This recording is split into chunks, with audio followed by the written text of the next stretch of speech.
On a hotel's escalator, an old lady wearing a wedding dress is about to die while holding a red diary. During her last moments, she remembers the day she got married and entered this hotel with her husband. Meanwhile, Carlos returns to his apartment and finds his younger brother Oliver in a rather restless and anxious state. Carlos tries to cheer him up by explaining their mother has lent him a good chunk of money, so they won't have to do anything illegal to survive anymore. This still doesn't calm Oliver down, but before he can explain the reason for his mood, Detective Marco bursts into the room.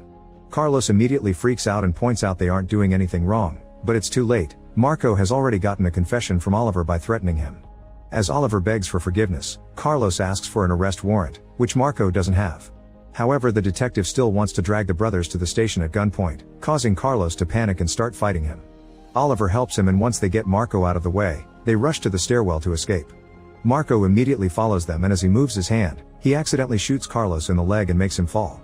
While Marco wonders what happened to his hand, Oliver runs to his brother's side and starts yelling for help to no avail.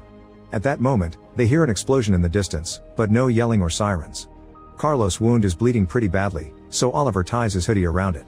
Furious, Oliver tries grabbing Marco to get revenge, but Marco pushes him against the bed and threatens him into shutting up. When Oliver says they should take Carlos to the hospital, Marco refuses because he's sure that they can treat him at the police station.